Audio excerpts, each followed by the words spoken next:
आज के वीडियो में हम बात करेंगे फ्रांस की क्रांति के बारे में। फ्रांस की क्रांति जो कि विश्व के इतिहास की एक युगांतरकारी घटना है। इसने विश्व पर न सिर्फ राजनीतिक प्रभाव डाला बल्कि इसका बौद्धिक प्रभाव भी बहुत अधिक महत्वपूर्ण था।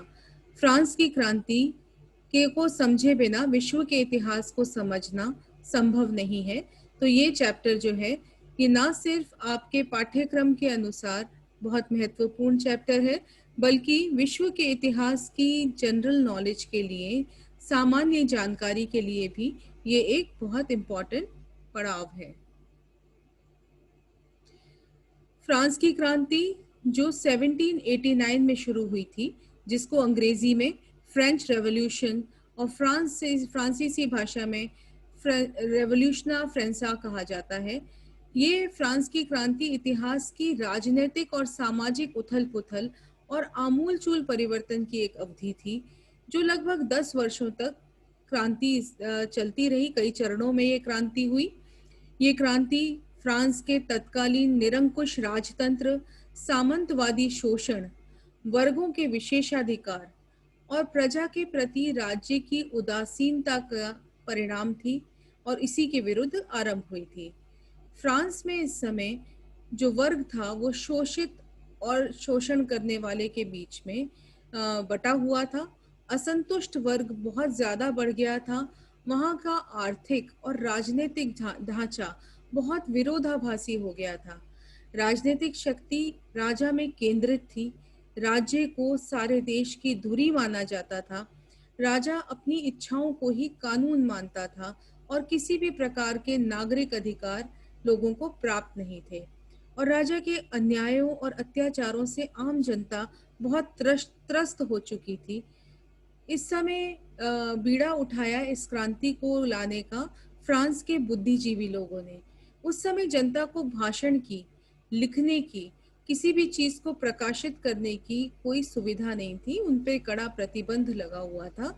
तो इस प्रकार बुद्धिजीवी वर्ग के हाथ में जब ये सब चीजें आई तो उन्होंने इसका विरोध करना शुरू किया और धीरे धीरे इस घटना ने एक क्रांति का रूप ले लिया। ये आप देख सकते हैं लुई 16 जो फ्रांस की राज्य क्रांति के समय वहाँ का शासक था और अत्यंत निरंकुश शासन था। अपनी इच्छा को ही कानून मानता था। वो कहता था मैं ही राज्य हूँ, मैं ही कानून हूँ। लुई 16 जो था वो एक निरंकुश शासक था। उसकी निरंकुशता फ्रांस की क्रांति का एक प्रमुख राजनीतिक कारण थी। राजा फ्रांस में शासन का सर्वोच्च अधिकारी होता था। वो अपनी इच्छा के अनुसार काम करता था, स्वयं को ईश्वर का प्रतिनिधि मानता था। और यूरोप के अन्य देशों में भी फ्रांस में राजा को ईश्वर का प्रतिनिधि माना जाता था। निरंकुश राजतंत्र था और उसकी इच्छा ही कानून थी। ये जो लुई 16 था ये बर्बन वंश का साम्राज्य था और उसका पूर्ववर्ती जो लुई 14 था वो तो हमेशा कहता था मैं ही राज्य हूँ और लुई 16 कहता था मेरी इच्छा ही कानून है। इस व्यवस्था में राजा के आज्ञा का उल्लंघन करना भी अपराध था। राजा के कार्यों की आलोचना यदि की जाए तो उसे राजद्रोह के अपराध में बिना कारण बताए जेल में डाल दिया जाता था। राजा के अन्याय और अत्याचारों से जनता अत्यंत त्रस्त हो चुकी थी और वो इस निरंकुश शासन से छुटकारा पाने का मौका ढूंढ रही थी। तो ये जो था एक राजनीतिक बैकग्राउंड था जिसके कारण फ्रांस में क्रांति के बीज बोए गए। स्वतंत्रताओं का अभाव था। जो नागरिक थे, जो फ्रांस की प्रजा थी, उसको जो मूलभूत स्वतंत्रताएं एक नागरिक होने के नाते मिलनी चाहिए, उसका पूरी तरह से अभाव था। फ्रांस में शासन का अति केंद्रीकरण था। सब कुछ राजा के हाथ में था। भाषण, लेखन, प्रकाशन ये सब प्रतिबंधित थे। लोगों को धार्मिक स्वतंत्रता भी नहीं थी। न्याय के नियमों का बंदी प्रत्यक्षीकरण यानी यदि किसी को जेल में डाल दिया जाए तो उसको जेल से उसकी सुनवाई के समय उसको लाया भी नहीं जाता था। न्याय और स्वतंत्रता की इस अवहेलना के कारण लोगों का रोष जो था, जो उनका क्रोध था, आक्रोश था, वो धीरे धीरे क्रांति का रूप ले रहा था और जैसे ही मौका मिला इसने एक महान क्रांति का रूप धारण कर लिया जिसने विश्व के इतिहास को प्रभावित किया। इसके अतिरिक्त जो राजा था वो एक अत्यंत विलासी जीवन जीता था।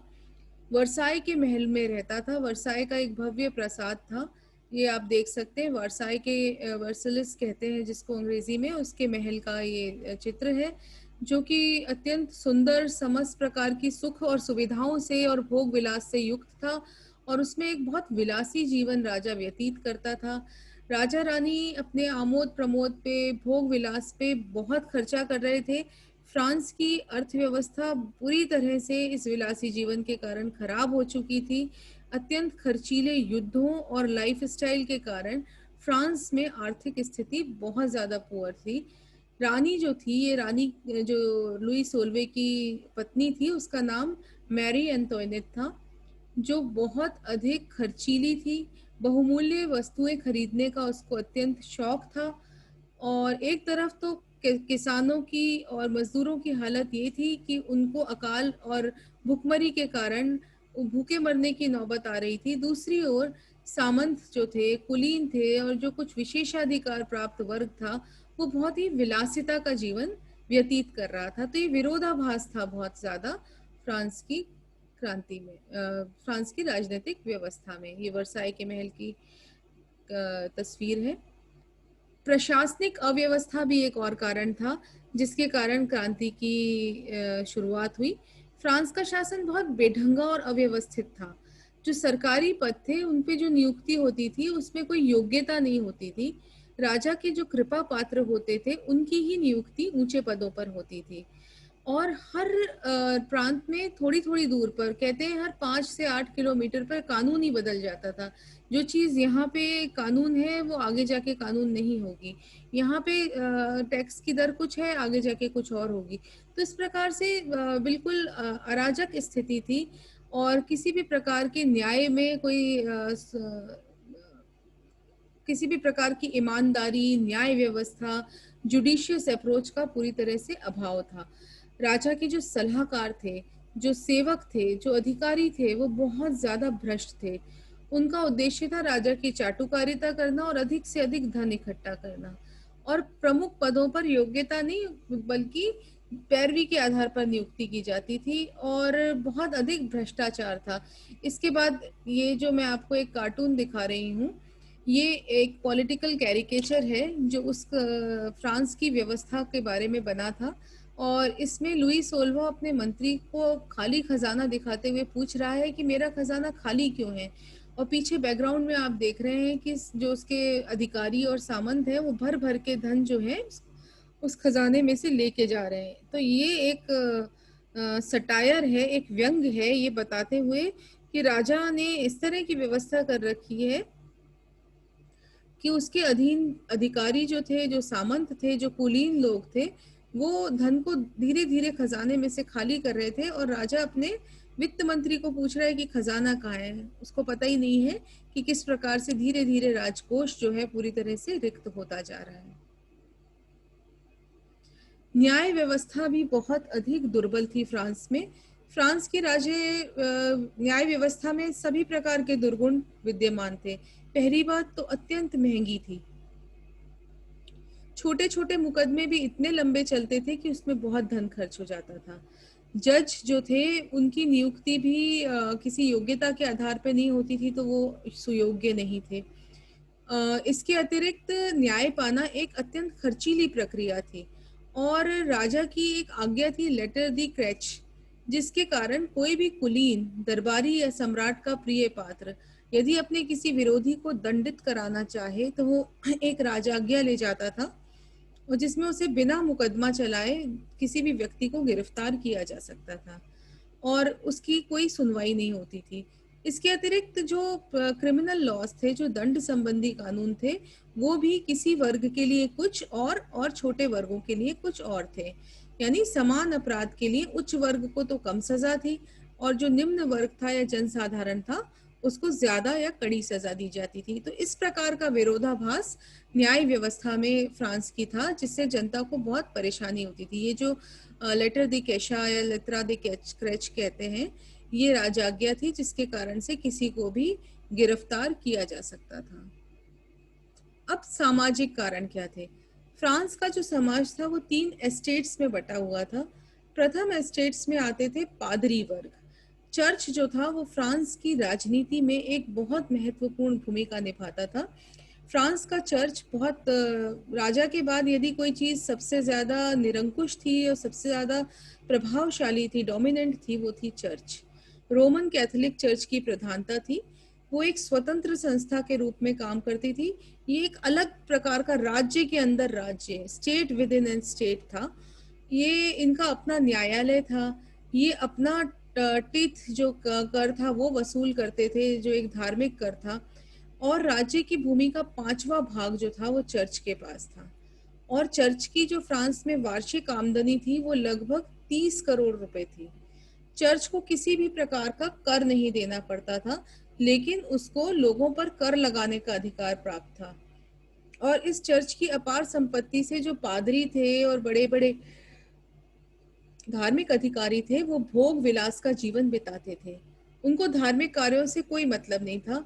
वो पूरी तरह से सांसारिक कार्यों में, भोग और विलास में लिप्त थे और पूरी तरह से एक भ्रष्टाचार का एक जीवन जी रहे थे।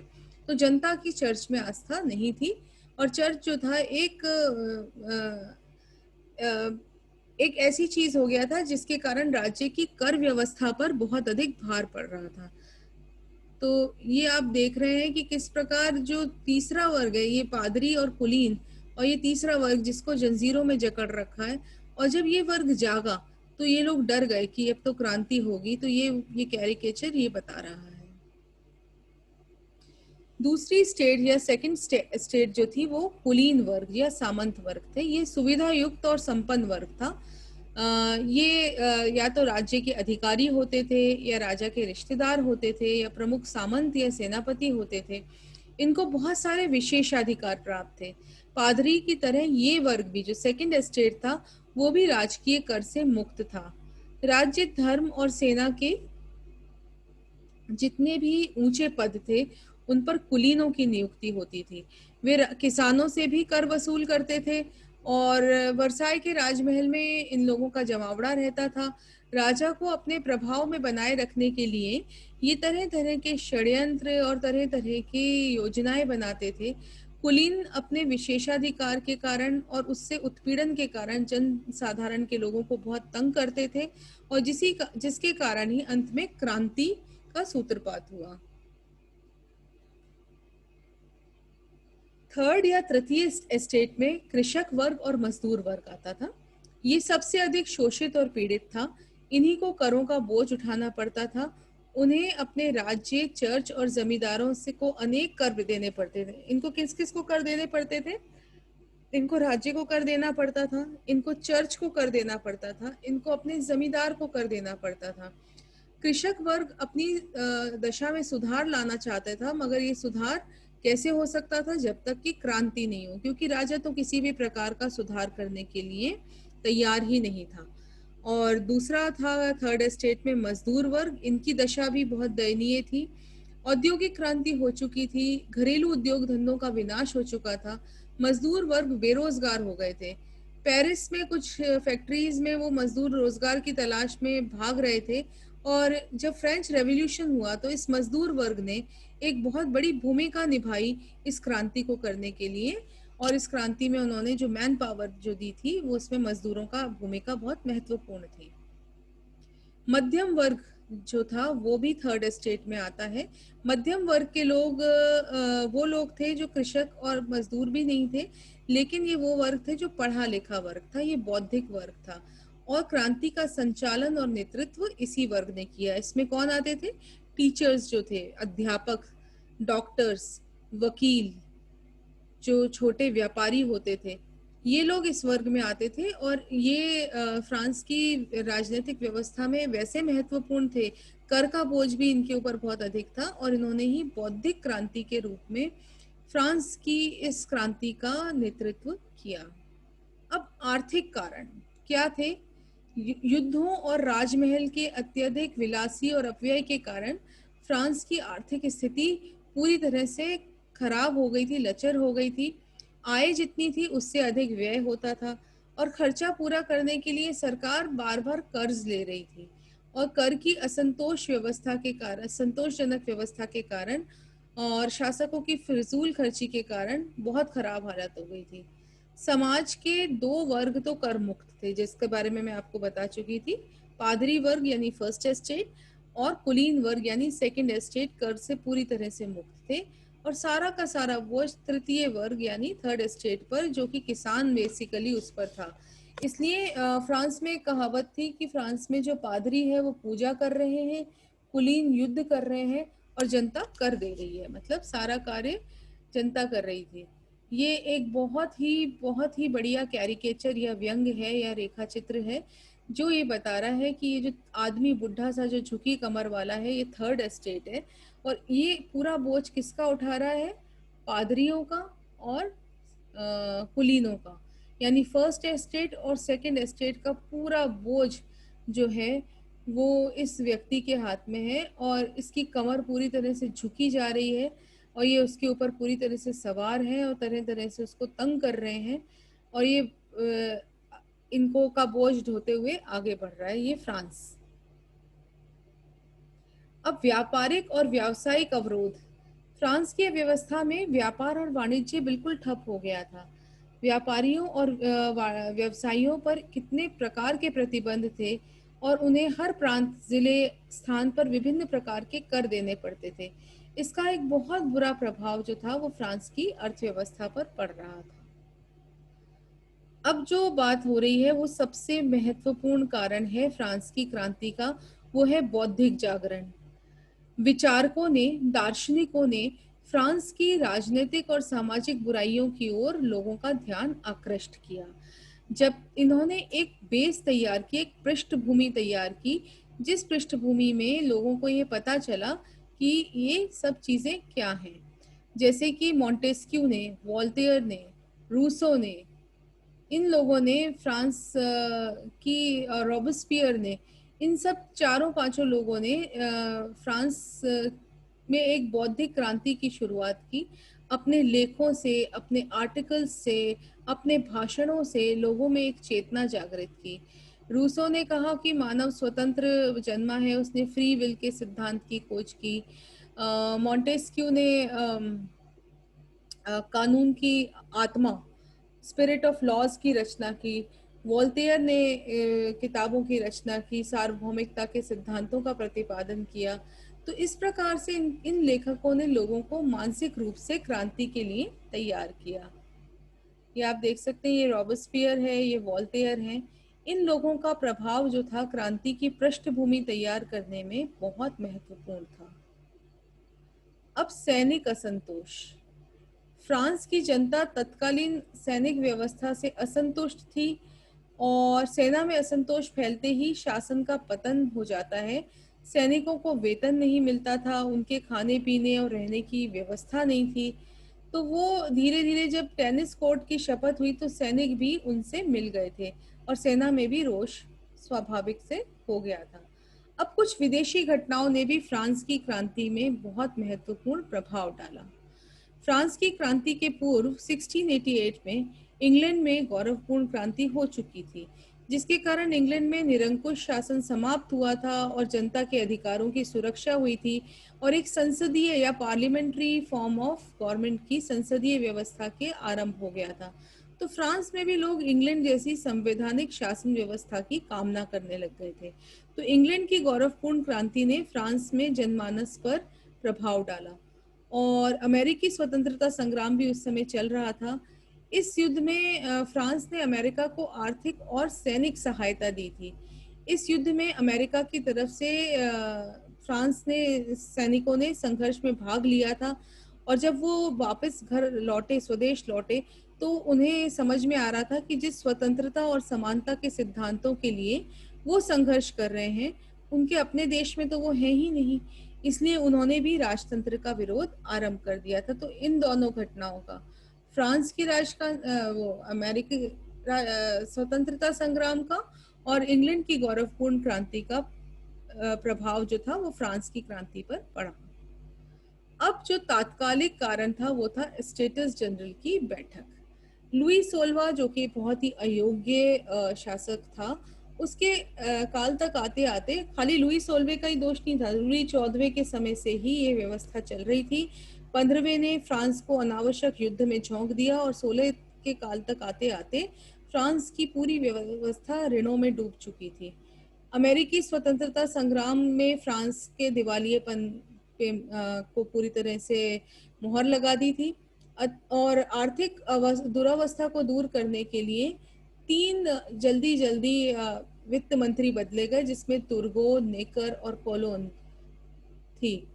तो कोलोन जो था उसने विशेषाधिकार समाप्त कर कुलीनों पर कर लगाने का सुझाव दिया, लेकिन कुलीन तो उस समय राजनीति में बहुत महत्वपूर्ण भूमिका निभा रहे थे, उन्होंने इसका बहुत विरोध किया। तो ये हुआ कि स्टेटस जनरल की बैठक बुलाई जाए।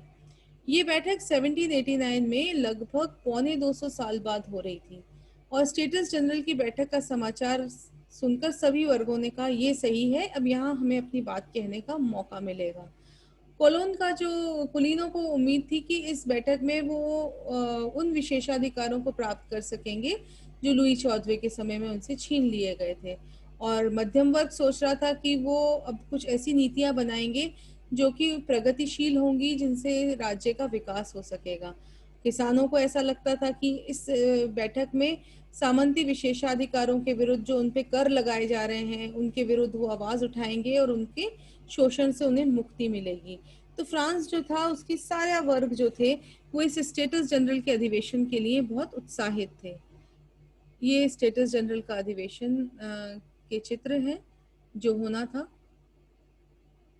स्टेटस जनरल के अधिवेशन में ये माना गया कि प्रत्येक स्टेट का एक ही व्यक्ति माना जाएगा। इस प्रकार विशेषाधिकार प्राप्त वर्ग का 2 और जनसाधारण का एक ही मत होता था। विशेषाधिकार वर्ग में प्रथम स्टेट और द्वितीय स्टेट के पादरी और कुलीन वर्ग आते थे, और जनसाधारण के प्रतिनिधियों ने इस मतदान प्रणाली का बहुत ज्यादा विरोध किया। उन्होंने कहा कि इससे तो वे संख्या में बहुत होते हुए भी अल्प मत में आ जाते हैं, और थर्ड एस्टेट ये चाहता था कि तीनों श्रेणियों के प्रतिनिधि जो हैं वो एक साथ बैठे और बहुमत से निर्णय लिया जाए, लेकिन पादरी और कुलीन वर्ग अलग अलग बैठक चाहते थे। तो थर्ड एस्टेट के जो लोग थे उन्होंने इस स्टेटस जनरल के इस अधिवेशन का बहिष्कार कर दिया और अपने को समस्त राष्ट्र का प्रतिनिधि मानते हुए एक राष्ट्रीय सभा का निर्माण किया, और ये लोग जो हैं ये टेनिस कोर्ट में इकट्ठे हो गए और उन्होंने अपनी सभा बुलाई, और इसे टेनिस कोर्ट की सभा कहलाया जाता है। और 20 जून 1789 को राष्ट्रीय सभा ने एक घोषणा की कि जब तक संविधान नहीं बन जाता हम साथ रहेंगे। ये एक बहुत बड़ी क्रांतिकारी घटना थी। 27 जून को लुई सोलवे ने तीनों वर्गों की बैठक बुलाने का सुझाव दिया, और जिससे जनसाधारण को लगा ये उनकी विजय थी, और राजा और विशेषाधिकार प्राप्त वर्ग को इसमें पराजय का सामना करना पड़ा। और अब जो स्टेटस जनरल की जो राष्ट्रीय सभा जिसका निर्माण 20 जून को हुआ था, ये एक राष्ट्रीय सभा या नेशनल असेंबली बन गई और उसे राजा की मान्यता भी मिल गई। इस सभा ने 9 जुलाई को स्वयं को संविधान सभा घोषित करके कहा कि इस देश में अब संविधान का निर्माण करना है और नया इसको अपना लक्ष्य बनाया। इसी समय लुई सोलवे ने अपने अर्थ मंत्री को बर्खास्त कर दिया, जो कि जनता का समर्थक था और जो अपनी प्रगतिशील नीतियों के कारण जनता में बहुत लोकप्रिय था।